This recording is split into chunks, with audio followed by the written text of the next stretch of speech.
Hello everyone. आज हम discuss करेंगे साइंटिफिक टेक्निक्स ऑफ टेलर के बारे में। जो कुछ टेक्निक्स हैं जो एफ डब्ल्यू टेलर ने दिए हैं, हम प्रिंसिपल्स के बारे में इनके बारे में बात कर चुके हैं। इन्होंने मेनली 5 टेक्निक्स दिए हैं एफ डब्ल्यू टेलर ने। इसमें से पहली है फंक्शनल फोरमैनशिप। आज हम 2 के बारे में ही बात करेंगे। पहली है फंक्शनल फोरमैनशिप। जैसे इसके नाम में ही दिख रहा है फंक्शनल फोरमैनशिप।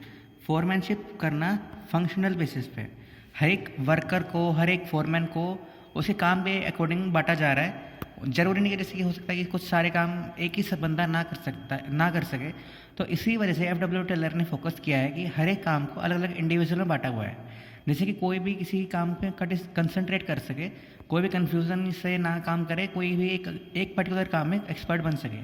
जैसे worker must be free from burden from planning, because जो वो प्रोडक्शंस में काम करते हैं वो अगर प्लानिंग से फ्री हो जाएँ तो बहुत अच्छे से काम कर पाएंगे। अगर उनके पास प्रोडक्शन का भी डिपार्टमेंट है, प्लानिंग का भी डिपार्टमेंट है, तो उनके ऊपर बर्डन थोड़ा ज़्यादा आ जाएगा। तो एफ डब्ल्यू टेलर ने इसलिए फोकस किया है कि वर्कर्स जो हैं प्रोडक्शन डिपार्टमेंट में अलग रहेंगे, प्लानिंग डिपार्टमेंट में उनका अलग रहेगा, उनका काम ही अलग रहेगा। मतलब कि एक तरह से हम ये कह सकते हैं कि काम के बेसिस पे फोरमैनशिप डिसाइड करना कि कौन क्या काम करेगा, कहाँ काम करेगा। जैसे कि एक उसमें दिखा रखा है कि one can not be expert in every aspect. जैसे कोई भी दुनिया में पर्सन हो, जैसे आप हो, हम हैं, कोई भी है, हर एक चीज़ में एक्सपर्ट तो नहीं हो सकता है। तो उसको भी एक तरह से ग्रो करने का मौका मिलता है कि अगर हम उसे एक ही काम देंगे तो एक ही एस्पेक्ट में एक्सपर्ट बन सकता है। यही उसका प्लान, मतलब कि ऑब्जेक्टिव है इस टेक्निक का, साइंटिफिक टेक्निक का। जैसे कि उसने बताया कि एक फैक्ट्री को उसने 2 डिपार्टमेंट में डिवाइड किया, फैक्ट्री और divisions like production department and planning department. दोनों ही डिपार्टमेंट में 4-4 फोरमैन्स हैं, और ये फोरमैन्स हैं लोअर लेवल ऑफ मैनेजमेंट के। अगर आपको ध्यान होगा क्योंकि उसमें फोरमैन्स थे, ये करते हैं लेबर को कंट्रोल और मैनेज, इनका काम होता है लोअर लेवल मैनेजमेंट में। तो प्रोडक्शन डिपार्टमेंट में क्या काम होता है, जो ये 4 हैं, gang boss, repair boss, speed boss, inspector, इन चारों का काम होता है कि प्रोडक्शन से रिलेटेड कोई भी चीज़ है, कोई भी प्रॉब्लम आ रही है, कुछ काम करना है, सब कुछ इनको मैनेज करना है, सब कुछ इनको कंट्रोल करना है प्रोडक्शन एरिया में। फिर है प्लानिंग डिपार्टमेंट। प्लानिंग डिपार्टमेंट में भी 4 फोरमैन्स हैं, root clerk, instruction card clerk, time and cost clerk and disciplinarian. ये 4 काम इनके हैं जो इनका काम है, जो प्लानिंग से रिलेटेड काम करना है। इनका प्रोडक्शन में कोई पार्ट रोल नहीं रहता है, इनका खाली काम होता है प्लानिंग डिपार्टमेंट की प्लान करना सभी कुछ कि प्रोडक्शन चलेगी कैसे। ये प्लान करते हैं, ये एग्जीक्यूट करते हैं। दोनों का काम सिंपल है, ये प्लान करते हैं, ये इनको एग्जीक्यूट करते हैं जो प्लानिंग डिपार्टमेंट ने बनाया है। तो ऐसे मिलकर ही फैक्ट्री चलती है। अगर आप ध्यान से देखोगे तो ये टेक्निक है, एक तरह से एक्सटेंशन है एक प्रिंसिपल का, हेनरी फ्योल का, डिवीज़न ऑफ वर्क का, कि हर काम आपस में बटा हुआ है, हर एक काम में एक स्पेशलाइजेशन हो रही है, एक काम में एक्सपर्ट बन रहा है बंदा। इससे क्या होता है कि जैसे गैंग बॉस है, गैंग बॉस का कुछ काम और है, वो हम डिस्कस करेंगे आगे फंक्शन इनके बारे में। गैंग बॉस का काम अलग है, रिपेयर बॉस का काम अलग है, स्पीड बॉस का काम अलग है। फॉर एग्जांपल ये 8 वर्कर्स हैं, जो 8 फोरमैन्स हैं, 8 का काम अगर हम किसी एक को दे देते हैं तो इससे प्रॉब्लम क्या आएगी कि वो कंफ्यूज हो जाएगी कि कौन सा काम करे, कौन सा काम ना करे। तो इसके अकॉर्डिंग इन्होंने 8 कामों को छोटे छोटे कामों में अलग अलग इंडिविजुअल्स में बांट दिया गया है, जिससे कि वो एक अपने काम में स्पेशलाइज हो सके, एक्सपर्ट हो सके। तो एक बार दोबारा देख लेते हैं इसको। जैसे कि इस एफ डब्ल्यू टेलर ने कहा है कि one worker can not be expert in every aspect, therefore workers must be divided work must be divided into various experts so that they can work more efficiently and effectively. अगर हम किसी काम को अलग अलग कामों में, अलग अलग फील्ड में बांट दें और फिर हम उसे एक्सपेक्ट करें कि आप काम कर लो, तो शायद थोड़ा ज़्यादा ही पॉसिबल हो पाएगी, वो काम ऐसे कर लेगा। अगर हम सोचें कि सारे काम एक ही बंदा कर ले तो ऐसा नहीं हो सकता है। अब हम डिस्कस करते हैं कि फंक्शंस क्या क्या होते हैं प्रोडक्शन डिपार्टमेंट और प्लानिंग डिपार्टमेंट के। सबसे पहले हम लेते हैं प्लानिंग डिपार्टमेंट को। प्लानिंग डिपार्टमेंट में सबसे पहले है रूट क्लर्क। रूट क्लर्क, जैसे हमें पता है रूट का मतलब क्या होता है, जैसे हमें अगर कहीं पे जाना है कि वहाँ पे पूछे ना कि हम रूट क्या है, मतलब कि वहाँ पे जाने का रास्ता क्या है, तो सेम चीज़ है, सेम सब कुछ जो इनके फंक्शंस हैं इनके नाम पे डिपेंड करते हैं कि नाम इनका है क्या है। जो रूट क्लर्क है वो रिस्पॉन्सिबल है ये डिसाइड करने में कि काम करने की सीक्वेंस क्या होगी, मतलब काम किस रूट से जाएगा। प्रोडक्शन एरिया में या प्रोडक्शन एरिया में जो काम होगी, मतलब कि मैनुअल वर्क जो होता है, मैकेनिकल वर्क जो होता है, हर काम एक प्रोसेस में होता है। पहले इस मशीन से प्रोसेस होगा, फिर अगली मशीन में जाएगा, फिर उसे इंडिविजुअल के पास जाएगा, फिर ऐसे जाएगा। जैसे कि अगर आपने बैंक में भी देखा होगा तो बैंक में क्या होता है, पहले फाइल एक बार एक जूनियर के पास जाती है, फिर सीनियर के पास, फिर मैनेजर के पास, फिर ऐसे किसी और पर्सन के पास। हर चीज़, हर काम में प्रोसेस होती है। तो ये जो प्रोसेस है, सीक्वेंस है कि कौन सा काम पहले होगा, कौन सा काम बाद में होगा, ये रूट क्लर्क डिसाइड करता है। मतलब कि पहले लकड़ी काटनी है, फिर छीलनी है, फिर उसको पॉलिश करना है, मतलब कि प्लेन पेंट करना है, जितने भी सारे काम है एक तरह से एक स्टेप्स हैं, ये स्टेप्स एक सीक्वेंस बनाता है रूट क्लर्क। फिर नेक्स्ट है instruction card clerk. Instruction card clerk उन्हें इंस्ट्रक्शन देता है कि आपको कोई भी काम करना है तो कैसे करना है। मतलब आपको सिर्फ इंस्ट्रक्शंस मिल रही है कि जनरल इंस्ट्रक्शंस होती है कि भाई आपको टाइम पे आना है, इस टाइम पे आना है, इस टाइम से ऐसे मशीन ऑन होती है, ये सारी आपको इंस्ट्रक्शंस देता है। टाइम एंड कॉस्ट, जैसे इसका नाम में ही है टाइम एंड कॉस्ट, ये डिसाइड करता है कि आपका स्टार्टिंग टाइम क्या रहेगा, क्लोजिंग टाइम क्या रहेगा, मतलब आपका मतलब कि फैक्ट्री में आने का टाइम और काम बंद करने का टाइम क्या रहेगा। और ये भी ध्यान रखना है कि कॉस्ट शीट भी इसको बनाने की, भी खर्चा कम से कम आए या खर्चा टोटल एग्जैक्टली आ कितना रहा है, वो भी इसको सब कुछ मैनेज करना है। फिर है डिसिप्लिनेरियन। डिसिप्लिन का मतलब जैसे हमको सभी को पता है कि भाई कोई भी काम सिस्टमेटिकली करना, कुछ बिल्कुल ऑथेंटिक वे में करना, फॉर्मल वे में करना। तो डिसिप्लिनेरियन का काम होता है, रिस्पॉन्सिबल है ये जो परफॉर्मेंस हो रही है वो एक तरह से सिस्टमेटिक मैनर में हो, मतलब कि कोई भी ऐसा कोई कन्फ्यूज़न में ना हो या कुछ मिस कम्युनिकेटेड वे में ना हो, मिस मैनेज वे में ना हो, सभी कुछ मैनेज वे में सिस्टमेटिक वे में होना चाहिए।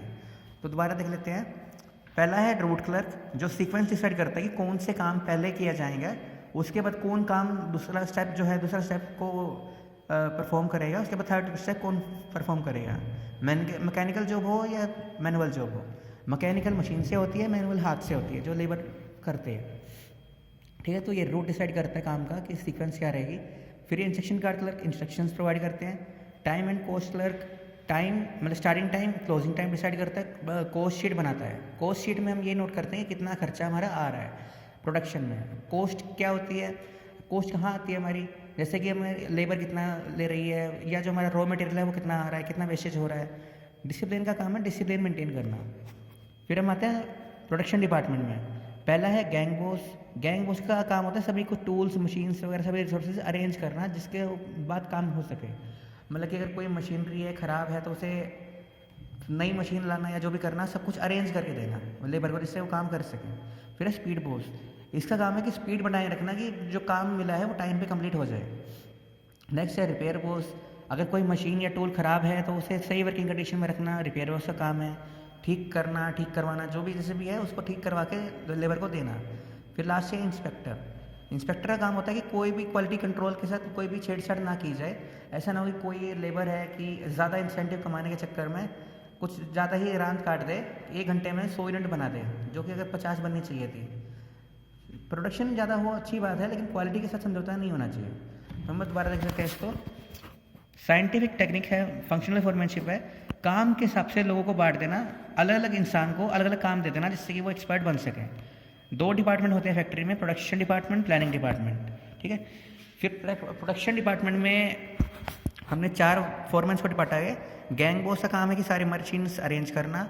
स्पीड बॉस का काम है स्पीड मेंटेन करना कि काम कंप्लीट टाइम पे हो जाए। रिपेयर बॉस का काम है कोई अगर मशीनरी में कुछ खराबी है तो उसे ठीक करवाना या ठीक करके देना। इंस्पेक्टर का काम है कि क्वालिटी कंट्रोल होना चाहिए, मतलब कि कोई भी क्वालिटी के साथ छेड़छाड़ नहीं होनी चाहिए।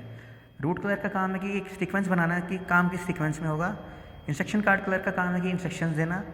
टाइम एंड कॉस्ट क्लर्क का काम होता है कि टाइम डिसाइड करना है कि स्टार्टिंग टाइम क्या रहेगा, क्लोजिंग टाइम क्या रहेगा और कॉस्ट शीट बनाना। डिसिप्लिनेरियन का काम होगा कि जो भी काम हम कर रहे हैं या जो लेबर कर रही है वो सिस्टमेटिक वे में होना चाहिए। तो ये थी पहली टेक्निक, फंक्शनल फोरमैनशिप। नेक्स्ट जो टेक्निक है उसका नाम है डिफरेंशियल पीस वेज सिस्टम। जैसे कि इसके अभी नाम से पता चल रहा है कि डिफरेंशियल का मतलब होता है डिफरेंट पीस वेज सिस्टम, मतलब अलग अलग वर्कर्स को डिफरेंट वेजेस देना। अगर हम जैसे हमने पढ़ाई है कि इक्विटी में हमने पढ़ा था प्रिंसिपल में कि जो सेम लेवल पे काम कर रहे हैं तो उसको हम सेम सैलरी देते हैं, लेकिन वेजेस में थोड़ा अलग अलग हो जाता है। वेजेस में नॉर्मली आता है फिजिकल वर्क आता है, सैलरी में थोड़ा हम मेंटल वर्क भी इंक्लूड करते हैं। ये डिफरेंस है वेजेस और सैलरी में। वेजेस मोस्टली हम लेबर को देते हैं। तो ये टेक्निक हमें क्या बताती है कि डिफरेंट रेट पे वेजेस देना वर्कर्स को, जिससे उनको मोटिवेट किया जा सके ज़्यादा प्रोडक्शन करने के लिए, उनको इफेक्टिव और बनाने के लिए या एफिशिएंट बनाने के लिए। जैसे मैंने पहले लिखा है कि extra wages paid to efficient employees will motivate them to remain efficient. जैसे पहले मैं इसके एग्जांपल से शुरू करता हूँ तो आपको थोड़ा ज़्यादा समझ में आ जाएगा। जैसे मैंने यहाँ पे एक एग्जांपल लिया हुआ है बड़ा सा मान लो कि किसी भी काम को करने के लिए कंपनी ने फिक्स किया हुआ है कि आप एक फैक्ट्री में एक दिन में 10 यूनिट्स बना सकते हैं। 10 यूनिट का मतलब है कि 10 मोबाइल फ़ोन बना सकते हैं, 10 बल्ब बना सकते हैं, 10 एलईडी बना सकते हैं एक दिन में। मतलब कि ये जो स्टैंडर्ड है कि आप ये एक स्टैंडर्ड है, इसको आप अचीव कर सकते हो। स्टैंडर्ड का मतलब होता है कि कोई चीज़ पहले से ही स्टडीज़ के बेसिस पे, स्टडीज़ हम कल डिस्कस करेंगे वैसे, स्टडीज़ के बेसिस पे हम ये देख रहे हैं कि ये काम कितना किया जा सकता है, एक दिन में कितना काम किया जा सकता है। तो स्टैंडर्ड टास्क है एक यूनिट में 10 यूनिट्स कोई भी वर्कर बना सकता है, एवरेज वर्कर। स्टैंडर्ड रेट क्या है, अगर आप एक दिन में 10 यूनिट्स बनाते हैं तो आपको पर यूनिट 50 रुपये वेजेस मिलते हैं। ठीक है, अब यहाँ पे टोटल 3 वर्कर्स हैं, ए, बी और सी, जिन्होंने प्रोड्यूस किए हैं 40 यूनिट्स, 50 यूनिट्स, 60 यूनिट्स एक ही दिन में। सॉरी 10 में यहाँ पे हम 50 ले लेते हैं। स्टैंडर्ड टास्क है 50 यूनिट्स पर डे। ठीक है, अगर जो फर्स्ट केस है ए 40 यूनिट्स बना रहा है तो 40 को मिल रहा है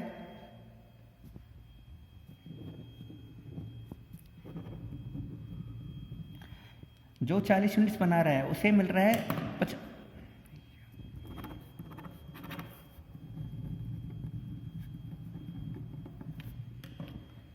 जैसे कोई ए है वो 40 यूनिट्स प्रोड्यूस कर रहा है तो उसे स्टैंडर्ड रेट के से थोड़ा कम रेट पे वेजेस मिल रहे हैं।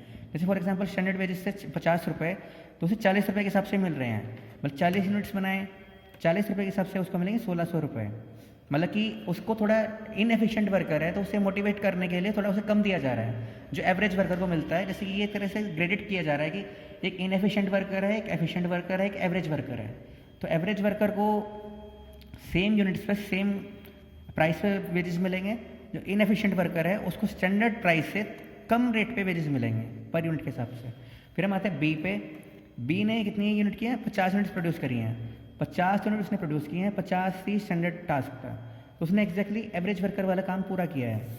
तो इसको हम देंगे, इसने 50 यूनिट्स बनाई हैं, 50 रुपये के हिसाब से इसको मिले 2500 रुपये, 2500 रुपये। क्योंकि इसको थोड़ा ये ए जो बी है वो ए से थोड़ा ज़्यादा एफिशिएंट है, इसने ए से ज़्यादा काम किया, 10 यूनिट एक्स्ट्रा बनाई हैं। 10 यूनिट एक्स्ट्रा बनाने की वजह से इसको थोड़ा ज़्यादा रेट मिला है ए से। ठीक है, जो कि स्टैंडर्ड रेट था, स्टैंडर्ड प्राइस था। अब हम आते हैं सी पे।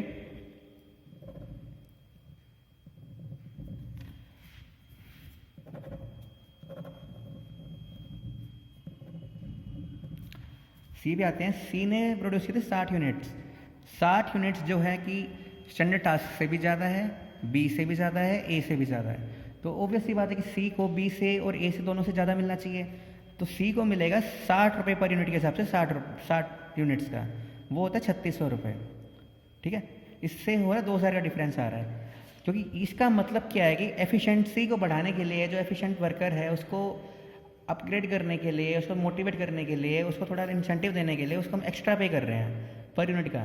जैसे फॉर एग्जांपल अगर इसने 55 यूनिट्स बनाई होती तो इसको 60 रुपये के हिसाब से मिलती करीब 3300। तो वैसे ही इसका एग्जांपल, इसका मतलब कहना चाहता ये है कि जो एफिशिएंट वर्कर है, इनएफिशिएंट वर्कर है, सभी को अलग अलग वेजेस दिए जा रहे हैं अलग अलग रेट पे, अगर उनका जो प्रोडक्शन है अलग अलग है। इसमें ये एग्जांपल मैंने इसलिए लिया हुआ है क्योंकि जो स्टैंडर्ड टास्क है 50 यूनिट्स पर डे का है। अगर वो स्टैंडर्ड कोई अचीव कर लेता है उसको स्टैंडर्ड रेट पे वेजेस मिलेंगे। कोई एक्सीड कर जाता है तो उसे स्टैंडर्ड रेट को भी बढ़ा के उसके वेजेस मिलते हैं। अगर कोई इसे अचीव नहीं कर पाता है तो वो अंडर परफॉर्मिंग है, इनएफिशिएंट वर्कर है, एम्प्लॉई है, तो उसे स्टैंडर्ड रेट से कम पे ही वेजेस मिलते हैं पर यूनिट के हिसाब से। अब इसका पर्पस क्या है, एक्स्ट्रा वेजेस हम पेड कर रहे हैं एफिशिएंट वर्कर को कि वो उसे मोटिवेट कर सके और मोर एफिशिएंट बना सकें और या फिर उसे एफिशिएंट रख सकें। फिर है कि extra wages paid to efficient workers will motivate inefficient employees to become efficient. अब जैसे सी को ज़्यादा मिला है, बी को ज़्यादा मिला है, लेकिन ए को कम नहीं मिला है, तो ए भी मोटिवेट होगा कि वो भी बी और सी की कैटेगरी में आ सके। फिर है when payment is given according to number of units produce automatically the production will be maximised. अगर हम पेमेंट करेंगे नंबर ऑफ यूनिट्स प्रोड्यूस के बेसिस पे तो प्रोडक्शन भी अपने आप ही बढ़ती जाएगी। तो ये है differential piece wage system. Efficient worker, inefficient worker, average worker की प्रोडक्शन के अकॉर्डिंग उसे डिफरेंट वेजेस पे, डिफरेंट रेट पे वेजेस देना। अगर कोई इनएफिशिएंट है तो उसे कम रेट पे देना जो स्टैंडर्ड रेट रखा हुआ है। अगर कोई एवरेज वर्कर है तो उसे स्टैंडर्ड रेट पे मिलेगी ही, और कोई अगर ओवर या मोर एफिशिएंट वर्कर है तो उसे स्टैंडर्ड रेट से थोड़े ज़्यादा रेट पे वेरीज मिलेंगे। Thank you.